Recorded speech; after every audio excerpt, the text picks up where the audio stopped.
الشیطان الرجیم بسم اللہ الرحمن الرحیم۔ ہر ماہ کے دوسرے اتوار کو فکری موضوعات کا بحر ذخار۔ اس ماہ کا موضوع اسلام کا نظام تعلیم و تربیت، کتاب و سنت کی روشنی میں تعلیم و تربیت کی اہمیت۔ نمبر 2، سرور دو عالم صلی اللہ علیہ وسلم کا انداز تعلیم و تربیت۔ نمبر 3، کیا علم قدیم اور علم جدید میں تضاد ہے؟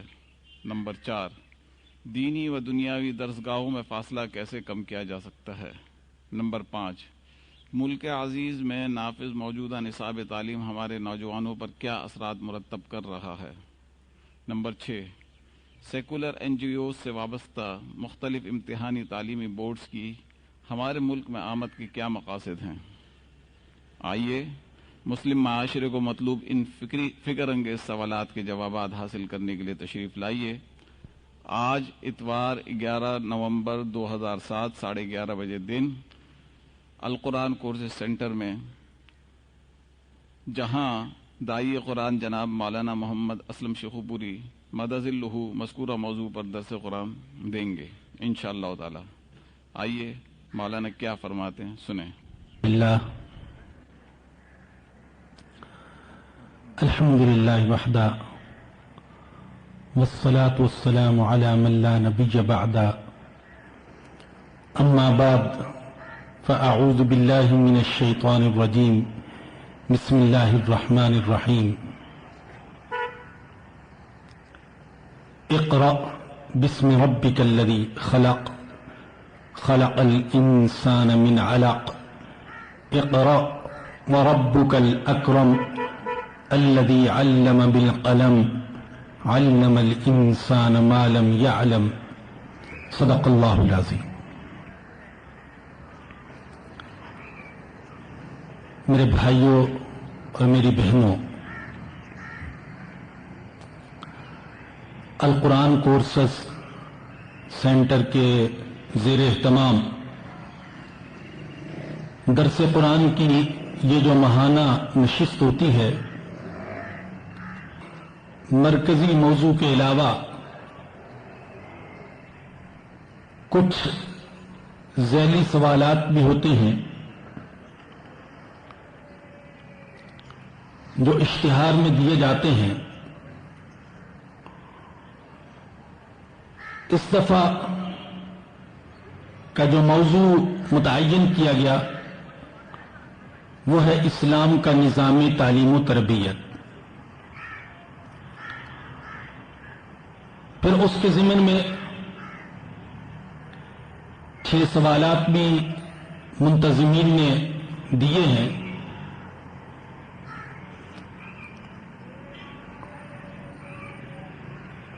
تو انشاءاللہ العزیز میں ان سوالات کے جوابات دینے کی کوشش کروں گا۔ تمہیدی طور پر یہ جان لیں کہ اللہ پاک نے دنیا کا نظام ایسا بنایا ہے کہ کسی بھی چیز میں حسن اور خوبی پیدا کرنے کے لیے محنت کی ضرورت ہے، اور بگاڑ اور خرابی کے لیے عام طور پر محنت کی ضرورت پیش نہیں آتی۔ اگر آپ اپنے گھر میں پھول اگانا چاہتے ہیں اور لان بنانا چاہتے ہیں تو اس کے لیے یقیناً آپ کو محنت کرنے کی ضرورت ہوگی۔ زرخیز مٹی کا انتظام کرنا ہوگا، کھاد ڈالنی ہوگی، گوڈی کرنی ہوگی، پانی لگانا ہوگا، مالی کا انتظام کرنا ہوگا، مسلسل توجہ دینی ہوگی۔ لیکن اگر خدا نہ خواستہ آپ اس چمن کو، اس گلشن کو، اس ہرے بھرے لان کو تباہ کرنا چاہتے ہیں تو اس کے لیے کسی محنت کی ضرورت نہیں ہے۔ آپ اس پر توجہ دینا چھوڑ دیں،